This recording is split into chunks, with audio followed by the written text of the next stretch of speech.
Encik Hanim, kita mulakan dengan penemuan baru yang dikatakan lebih positif dalam pencarian penerbangan MH370. Penanalisis penerbangan Geoffrey Thomas berkata objek yang dinaikkan telah pun dikaji hari ini sebelum pengesahan dapat dilakukan. Semalam, juruterbang kumpulan pencari dari Australia menemui sekurang-kurangnya 4 objek berwarna jingga yang setiap satu dilapor sebesar 2 meter.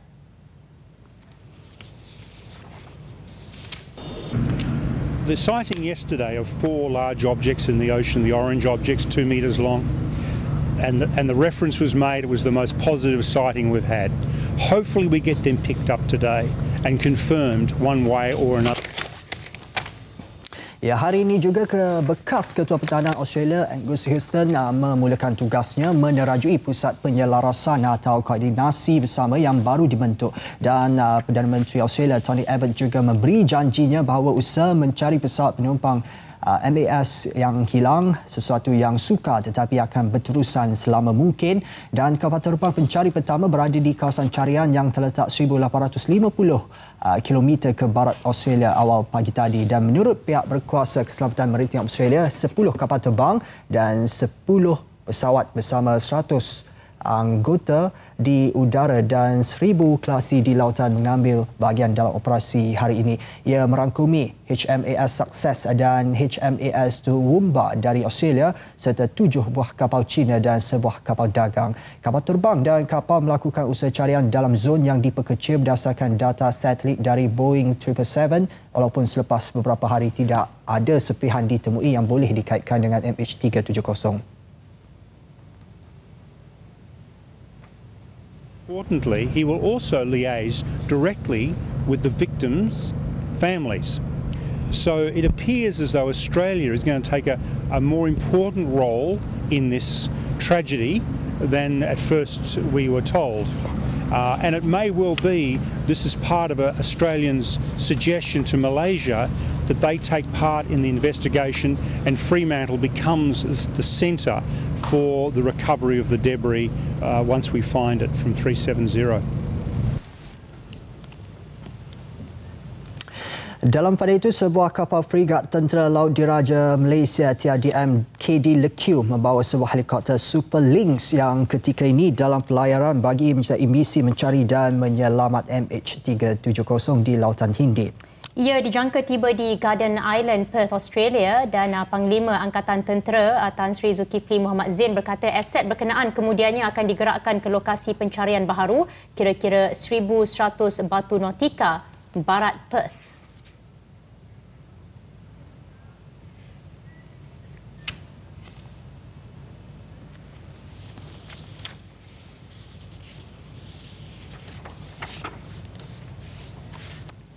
Beliau bercakap kepada pemberita selepas merasmikan majlis penutup eksersis Pahlawan Siri 15 2014 di Ibu Negara. Dan ketika ini juga 2 buah pesawat C-130 digerakkan untuk menyertai misi pencarian di kawasan berkenaan dengan kekuatan 50 anak kapal dan tiba di Pangkalan Tentera Udara Diraja Australia Pearce di Perth 2 hari lepas.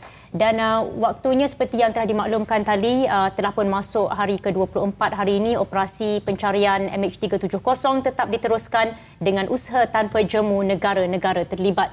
Ya, bukti hubungan kukuh negara dengan pelbagai negara serantau yang lain dan pelibatan banyak negara dalam operasi mencari dan menyelamat memerlukan satu komitmen yang amat tinggi dan juga jitu. Yang pasti sebenarnya bukan mudah untuk mengelolakan operasi berskala besar ini, Ivan.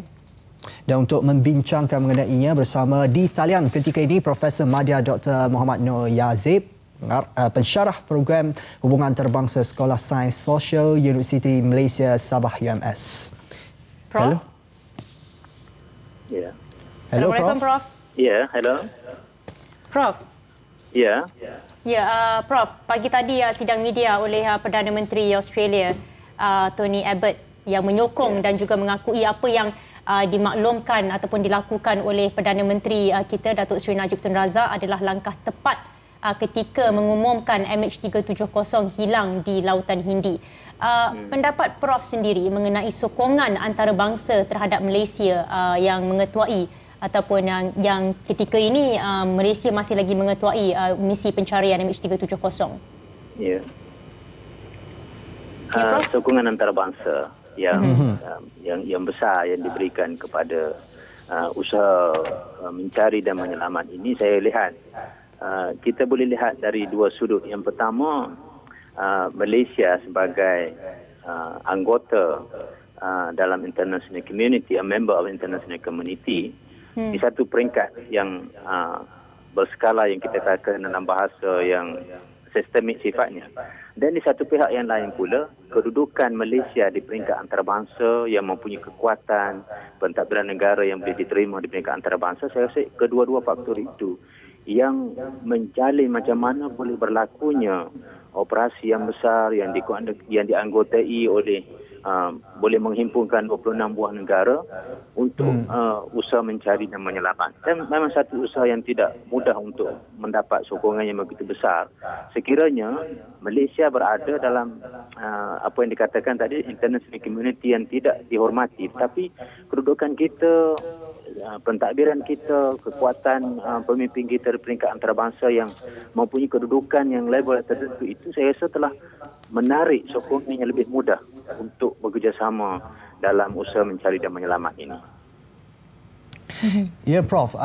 Itu sokongan misi kemanusiaan antarabangsa seperti Prof katakan tadi, bukan mudah untuk menghimpunkan 26 negara sebelum ini, dan sekarang ini 7 negara yang masih aktif dalam misi pencarian. Jadi berbalik kepada soalan tadi ya, Prof. Ya, khususnya Australia menyokong penuh pendirian Malaysia setakat ini, terutama sekali Perdana Menteri Australia Tony Abbott yang menyokong dan mengakui apa yang dilakukan oleh Datuk Seri Najib Tun Razak yang mengumumkan bahawa penerbangan MH370 itu berakhir di Lautan Hindi adalah satu langkah yang tepat. Ya, Prof? Ya. Dia berakhir di selatan Lautan Hindi, di suatu kawasan yang agak terpencil, yang jaraknya 2,000 km daripada Perth, barat laut Perth, Australia. Satu situasi yang luar biasa sifatnya. Ya. Saya melihat kerjasama Australia ini satu disebab oleh geografi yang berhampiran satu, dan satu lagi dilihat sebagai hubungan yang rapat di antara Malaysia dan Australia itu telah mempengaruhi kerjasama yang begitu rapat di antara dua buah negara. Dan kita lihat tanpa kerjasama yang rapat di antara negara ini, saya rasa walaupun kita menamakan bahawa organisasi kerjasama itu boleh berlaku, tapi saya rasa kedudukan kita, hubungan yang baik itu telah mempengaruhi bagaimana sokongan yang begitu kuat diberikan oleh negara Australia dan negara-negara yang lain.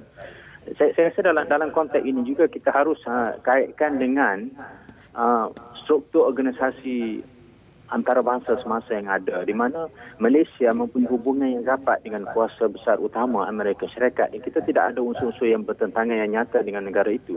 Maka saya melihat bahawa Australia dan negara-negara lain melihat apabila mendapat sokongan yang besar daripada kuasa besar utama, maka sokongan itu akan kita mudah diterima.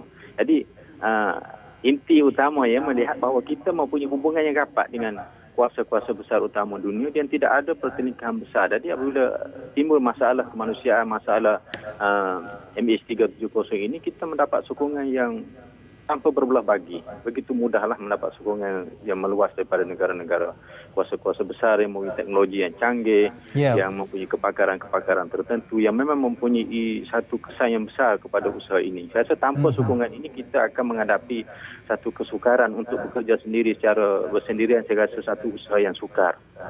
Tapi Prof, kita juga terpaksa sebenarnya berdepan dengan pandangan-pandangan sinis termasuk oleh media asing yang menyatakan kita lambat bertindak dan sebagainya, dan harus diingat sebenarnya negara-negara yang terlibat dalam operasi SAR ini juga tidak dapat merungkai misteri MH370 ini. Jadi komen Prof. Kita harus melihat dari sudut yang berbeza di antara kenyataan-kenyataan akhbar dan kenyataan rasmi negara. Kerana mungkin dari satu sudut akhbar itu mengeluarkan satu kenyataan untuk menarik pembelian, menarik larisnya akhbar-akhbar tertentu. Tetapi kita sebagai sebuah negara yang berdaulat perlu hanya mengeluarkan maklumat yang benar-benar sah dan sahih sahaja. Kerana ini adalah isu yang berkaitan dengan keselamatan negara, maruah negara yang mesti konsisten. Kita tidak boleh mengeluarkan sesuatu kenyataan yang tidak benar-benar sahih sifatnya.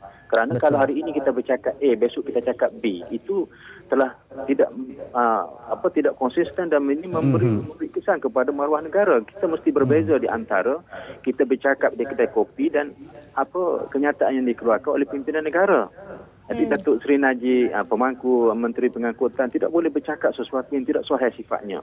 Walaupun mendapat komen, pandangan yang negatif daripada luar, daripada surat akhbar-akhbar tertentu, saya rasa itu adalah halangan yang perlu kita terima bahawa dari sudut itu kita mesti tegas dengan kenyataan yang kita berikan supaya yang kita beri itu benar-benar tepat, ada sokongan, ada bukti yang nyata yang dapat kita sokong apabila disoal dengan lebih lanjut. Kalau tidak, kita seolah kita bercakap tanpa alasan yang kukuh, itu adalah bukan sebuah negara yang benar-benar menjamin, menjaga maruah maklumat yang tepat, yang boleh diterima di dalam bentuk yang lebih tepat lah, yang lebih tepat. Tidak boleh bercakap tanpa bukti-bukti yang jelas. Baik, Prof, dalam kes ini, dalam usaha kita mengekalkan hubungan baik, khususnya antara negara yang terlibat ketika ini, untuk kita menangani komen-komen sinis oleh media-media asing ini, perkara yang ataupun langkah terbaik yang perlu diambil oleh Malaysia? Saya melihat sambungan daripada apa yang saya katakan tadi, perlu maklumat yang sah, itu perlu. Saya rasa perlu maklumat itu juga mempunyai konsisten dengan maklumat yang dikeluarkan oleh negara yang menganggoti bersama. Misalnya kenyataan yang dikeluarkan oleh pihak Amerika Syarikat, pihak Australia. Kita hendaklah mempunyai konsisten dengan negara itu kerana kita tidak mahu bahawa sumber yang kita nyatakan itu bersifat sumber tunggal daripada Malaysia. Apabila sumber itu konsisten dengan sumber dan kenyataan dikeluarkan pihak Amerika Syarikat, misalnya pihak China, pihak Australia, maka itu akan mengukuhkan hujah kita. Kita tidak boleh nafikan bahawa akan berlakunya pandangan-pandangan tertentu dari beberapa pihak tertentu. Kerana masalah-masalah yang begini besar dan sukar ini, tidak mungkin kita dapat mengeluarkan satu kenyataan yang tidak akan menerima kritikan dari mana-mana pihak. Walau bagaimanapun, kenyataan yang kita nyatakan itu mesti selari dengan kenyataan yang dikeluarkan oleh negara-negara Australia, Amerika Syarikat, China dan sebagainya, kerana itu akan mengukuhkan hujah kita. Jadi dari segi inilah kita mesti berhati-hati untuk mengeluarkan satu kenyataan kerana kalaulah kenyataan dikeluarkan oleh Malaysia bertentangan dengan dikeluarkan oleh Australia dan Amerika Syarikat serta China, itu akan mengurangkan darjah kesahihan data itu. Ya, itu mesti ada konsisten bersama dengan negara-negara yang bekerjasama dalam usaha ini. Baik, Profesor Madya Dr. Muhammad Nur Yazid dari UMS. Terima kasih Prof di atas penjelasan dan ulasan Prof tadi. Kita akan kembali selepas ini dan kita akan cuba hubungi wartawan kami di Perth, Australia untuk memberikan laporan sepanjang hari operasi mencari dan menyelamat MH370. Kembali selepas ini.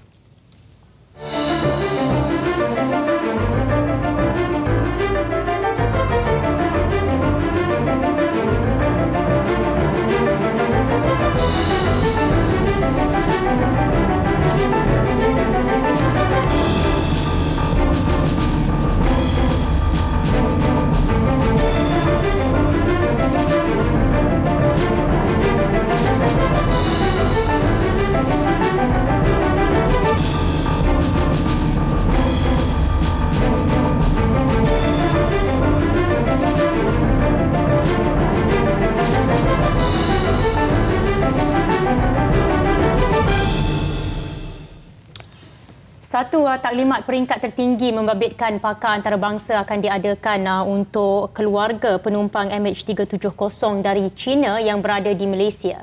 Dan sesi taklimat itu juga akan disiarkan secara langsung kepada keluarga penumpang lain yang berada di Beijing dan tidak bersama di Kuala Lumpur ketika ini. Because of the number of passengers involving the Chinese family is bigger than the rest. And secondly, we need to engage and inform a huge population of Chinese that may listen to speculation and make different assumptions about what's been going on. We have been very consistent and we're moving on to the next phase. And you, James, and CCTV is fully aware how committed I am to engaging them. mana yang kita dapat. Datuk Seri Syamuddin menegaskan operasi mencari pesawat MH370 terus menjadi usaha antarabangsa yang rumit dan besar. Cabarannya membabitkan pelbagai agensi dan juga negara, dan sebahagian besar kajian digunakan bagi menjejaki pesawat MH370 yang diberi kepada penyiasat Malaysia oleh pakar-pakar antarabangsa.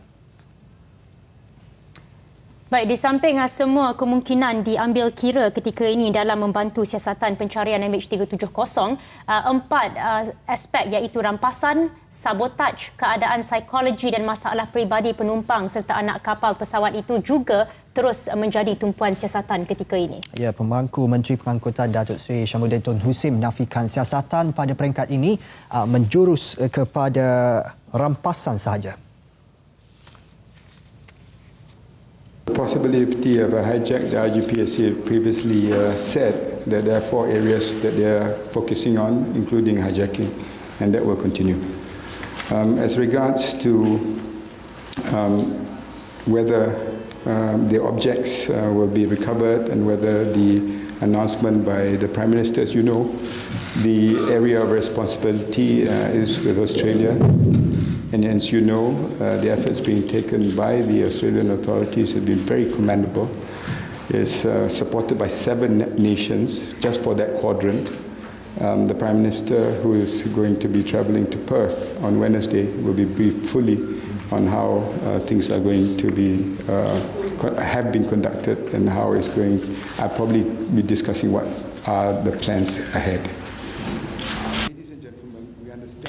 Beliau juga menegaskan sesetengah maklumat tidak dapat didedahkan dalam sidang media dan bukan untuk menyembunyikan maklumat, sebaliknya bagi mematuhi prosedur siasatan yang masih berjalan.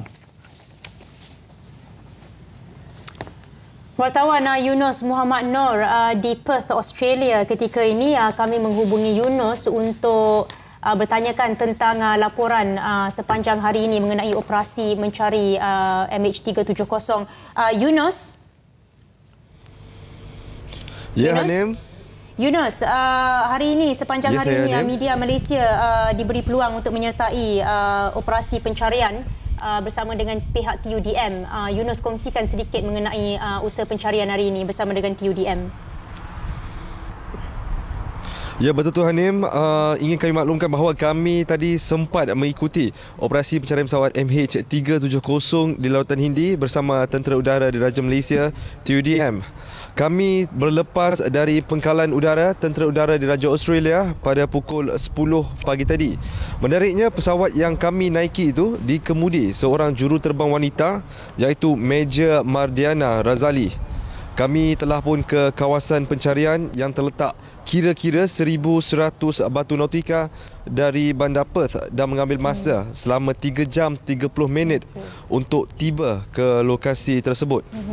Bagaimanapun, pemeriksaan dan pencarian di lokasi itu telah pun ditangguhkan setelah setengah jam tiba di lokasi pencarian ekoran cuaca buruk. Dan ia juga kali pertama saya dan juga petugas-petugas media lain berhadapan dengan keadaan sebegini. Namun apa yang dapat saya kongsikan, sememangnya kesemua anggota tentera kita, TUDM kita, sememangnya terlatih, profesional, dan mereka tahu apa yang mereka perlu lakukan di saat-saat sebegitu. Dan kami akhirnya berjaya mendarat kembali di pengkalan Tentera Udara Diraja Australia pada pukul 6.30 petang tadi. Jadi ya, itu pesawat yang kami naiki, manakala sebuah lagi pesawat. Ya, Ivan? Ya. Teruskan. Ingin saya kongsikan juga sebuah lagi pesawat Hercules yang menggunakan laluan berbeza telah melepaskan 6 buah pelampung buaya. Ia berperanan untuk mengukur tekanan arus Lautan Hindi dan menghantar isyarat sekiranya ada objek yang dikesan di kawasan tersebut. Untuk makluman, pelampung buaya itu seberat 10 kg dan dilepaskan secara berturut-turut dengan jarak antara satu sama lain sekitar 40 ke 80 batu nautika. Ianya hanya boleh bertahan selama 9 hari dan perlu diganti dengan yang lain untuk mendapatkan keputusan sama dengan fungsi yang sama, iaitu pelampung buaya itu juga. Ya, Yunus, berapa anggota yang terlibat dalam operasi hari ini? Okey, pada hari ini seramai 13 anggota untuk kedua-dua pesawat terlibat dalam operasi pencarian pada hari ini. Tadi kami ada berbual dengan pegawai tertinggi TUDM yang telah pun berpengkalan di Perth ini. Mereka maklumkan mereka membahagikan daripada 49 anggota dan pegawai yang terlibat dalam operasi kali ini, mereka dibahagikan kepada 4 kumpulan. Setiap hari 2 kumpulan akan berlepas terbang ke lokasi pencarian dan mereka lakukan operasi itu secara bergilir-gilir bagi memastikan mereka sentiasa fokus dan mempunyai tenaga yang cukup untuk melakukan usaha pencarian itu. Yunus, difahamkan juga bahawa persediaan kini dilakukan bagi yang menyambut ketibaan Perdana Menteri Datuk Seri Najib Tun Razak di pangkalan RAAF di Pierce Rabu ini. Mungkin Yunus juga telah menyaksikan sedikit persediaan yang dilakukan oleh pihak Tentera Udara di Raja Australia yang boleh dikongsikan dengan kami malam ini.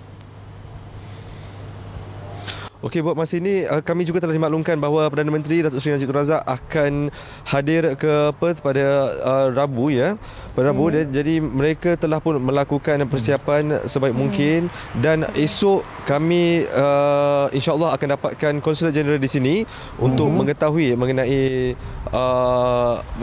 apa aktiviti Perdana Menteri kita lakukan, termasuk juga pertemuan beliau dengan anggota TUDM dan juga pasukan-pasukan yang terlibat dalam operasi mencari dan menyelamat di Lautan Hindi. Itu saya rasa itu saja dapat saya kongsikan ya, Hanim dan Ivan. Sebelum itu Yunus, bagaimana dengan operasi esok? Adakah operasi yang sama akan diadakan esok? Fokusnya esok. Ya Ivan. Ya Ivan, esok TUDM telah pun maklumkan kepada kami mereka merancang untuk menyambung semula operasi mereka sekitar pukul 9 pagi. Bagaimanapun mereka sebelum itu perlu menghadiri taklimat dan juga bermesyuarat dengan pihak AMSA, iaitu pihak berkuasa keselamatan maritim Australia dan juga Tentera Udara Raja Australia mengenai jadual penerbangan tersebut. Baik, Yunus di Perth, Australia. Terima kasih atas laporan itu. Kami akan nantikan laporan Yunus pastinya esok apabila operasi mencari MH370 diteruskan. Terima kasih Yunus. Terima kasih. Terima kasih Hanim dan Ivan. Baik, dalam pada itu juga Indonesia kini terus memberikan komitmennya untuk membantu Malaysia dalam mencari dan juga mengesan MH370. Janji itu disampaikan sendiri melalui Duta Khas Kerajaan Indonesia bagi MH370 iaitu Wiwik Setiawati Firman semasa pertemuan beliau bersama dengan Datuk Seri Syamuddin Tun Hussein di PWTC. Ya, dalam perjumpaan hampir sejam itu, Datuk Seri Syamuddin dan juga Wiwik membincangkan mengenai tragedi MH370 dan juga usaha mencari dan menyelamat yang mungkin boleh dibantu oleh Indonesia. Full support for Malaysian government to continue the operations, the search and recovery operations, and for possible survivors. Yeah, so they still hope that there will be survivors of the missing planes. Yeah. Yeah. Datuk Seri Syamuddin turut menerima kunjungan Pesuruh Jaya Tinggi Australia ke Malaysia, Rod Smith, dan turut serta dalam perjumpaan siang tadi Ketua Pesuruh Jaya Biro Keselamatan Pengangkutan Australia, Martin Doland. Dan keluarga penumpang MH370 warga Cina yang tiba di ibu negara semalam menghargai usaha dan keprihatinan rakyat negara ini, khususnya anggota sukarelawan yang menemani dan memenuhi segala keperluan mereka sepanjang 3 minggu lalu. Dari Beijing hinggalah tiba ke negara ini, hari ini sebahagian daripada mereka dibawa melawat dan bersembahyang di sebuah tokong Buddhis di ibu negara.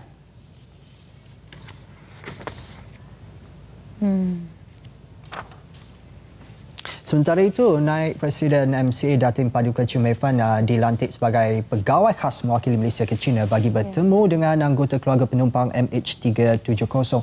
Dan Presiden MCA Datuk Seri Lau Tiong Lai berkata keputusan itu dibuat oleh Jemaah Menteri dalam mesyuarat mingguannya baru-baru ini bagi memastikan wakil kerajaan Malaysia yang fasih berbahasa Mandarin khususnya dapat mengendalikan urusan dengan anggota keluarga penumpang warga China iaitu di Beijing. Dan difahamkan Datin Paduka Chumaifan bersama-sama dengan rombongan delegasi yang diketuai Timbalan Menteri Luar Datuk Hamzah Zainuddin serta anggota Krisis Relief Squad of MCA ataupun CRSM berlepas ke China untuk bertemu dengan anggota keluarga di Beijing, iaitu sejak semalam lagi sudah berlepas. Ya.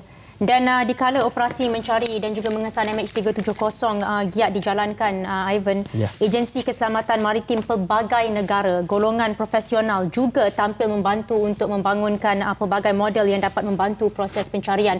Contohnya seperti Institut Oceanografi dan Sekitaran Universiti Malaysia Terengganu yang sudah pun bekerjasama dengan Western Australia University melalui penyelidikan berdasarkan pergerakan arus menggunakan permodelan komputer yang diharap dapat merungkai misteri kehilangan. Dan saya rasa ini satu kerjasama yang menarik kerana Western Australia University juga terletak di Perth, memudahkan lagi mendapatkan maklumat mengenai usaha pencarian MH370 itu sendiri.